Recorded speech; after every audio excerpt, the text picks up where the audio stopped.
હવે જોઈએ સમાચારો વિસ્તારથી। ભારતીય સંસ્કૃતિની ઝલક એ ભારતના તહેવારોમાં ઝીલાય છે, ત્યારે સપરમાં તહેવારો નજીક આવતા લોકો તેની ઉજવણી કરવા અનેક રીતે તૈયારીઓમાં મશગુલ બન્યા છે। તહેવારોનો રાજા કહેવાય તેવી દિવાળી પર્વને હવે માત્ર એક સપ્તાહ જ બાકી છે, ત્યારે બજારોમાં ખરીદી માટે પણ લોકો તૈયાર થયા છે।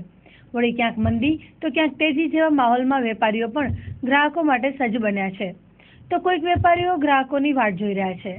દિવાળી પર્વે સૌપ્રથમ તો કપડાં અને પહેરવેશના વ્યાપારમાં વધારો જોવા મળે છે। લોકો દિવાળીના નવા પોશાકની ખરીદી માટે દર વર્ષે એડવાન્સમાં જ ખરીદી કરતા હોય છે, પરંતુ હાલનો માહોલ કંઈક અલગ સ્થિતિ દર્શાવે છે। ભુજની બજારના વેપારીઓ જણાવે છે કે ઓનલાઈન શોપિંગનું ચલણ વધતા અને બજારમાં વૈશ્વિક મંદીને કારણે પણ હજી સુધી જોઈએ તેવી ઘરાકી શક્ય બની નથી। તેમ છતાં વેપારીઓ આશા દર્શાવી રહ્યા છે કે દિવાળીના છેલ્લા 4 દિવસોમાં ધૂમ ઘરાકી નીકળશે। વધુ માહિતી આપતા કાપડના વેપારી અનિલ ડાભીએ ચંચળ ન્યૂઝ સાથે વાત કરી હતી। આમ તો જોવા જઈએ તો હર વર્ષે દિવાળી એક એવો તહેવાર છે અથવા તો એવી એક સિઝન છે જેના ઉપર સમગ્ર વર્ષનો આધાર વેપારીનો રહેલો હોય છે।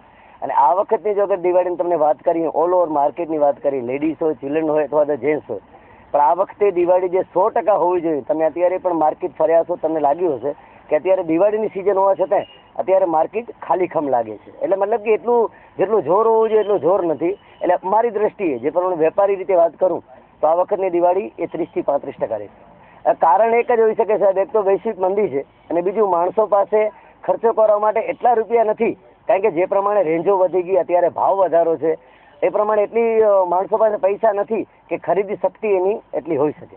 તમને જે વાત કરી તમે ફૂટપારીની, તો એ તો અસર કરે જ છે, કારણ કે એ લોકો 600 અને 700માં કમ્પ્લીટ પેર આપતા હોય છે। અને બીજું આ વખતે એક જે યંગસ્ટર છે, જે યુવા પેઢી છે, એનામાં ઓનલાઈન પરચેસનો પણ આ વખતે ટ્રેન્ડ વધ્યો છે, તો એક આ પરિબળ પણ કામ કરશે ઓનલાઈન પરચેસ। અને બીજું કે પથારા અને સેલ એ હકીકતમાં માર્કેટનો જે પૂરેપૂરો માહોલ હોય અને માર્કેટમાં જે ગરાગી હોય એને પૂરી તરહ અગર તોડી હોય, કેડ ભાંગી હોય તો એ પથારા ઘણી અસર પહોંચાડી।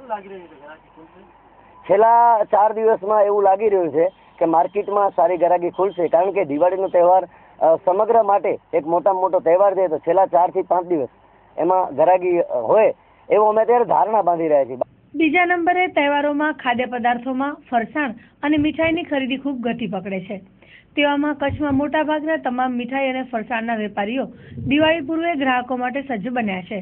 ઉલ્લેખનીય છે કે કચ્છ સહિત ગુજરાતમાં તમામ લોકો મીઠાઈ પ્રેમી જનતા તરીકે ઓળખાય છે, ત્યારે અવનવી મીઠાઈઓ અને ફરસાણથી દુકાનો સજ્જ બની ગઈ છે। તહેવારોમાં મીઠાઈ એ પરિવારો અને સ્નેહીજનો વચ્ચે સોગાદ સ્વરૂપે મીઠાશની સુગંધ પ્રસરાવવા માટેનું માધ્યમ છે, ત્યારે ભુજના અનેક વેપારીઓ વિવિધ મીઠાઈ અને વાનગીઓ સાથે ગ્રાહકો માટે તૈયાર બન્યા છે। ગ્રાહકી તો બહુ શાંતિ જ છે, ગ્રાહકી છે જ નહીં। રો મટીરિયલના ભાવ વધે એટલે એ મીઠાઈના ભાવ વધવાના જ હોય। જ્યારે દાળના કે જો કોઈ પણ કોમન વસ્તુના ભાવ આટલા ઊંચા છે તો બીજા ડ્રાયફ્રૂટ ને બધું મોંઘું જ છે। દિવાળીના દિવસમાં દેશી મીઠાઈ તો ચાલવાની જ છે, દેશી મીઠાઈ જ માણસો લે, કારણ કે વધારે ટાઈમ લાંબો સમય સુધી રહી શકે। જો કે હમણાં તો થોડીક શાંતિ હોય, છેલ્લા દિવસમાં દિવાળીના છેલ્લા 4 દિવસમાં ગરાકી બરાબર હોય છે।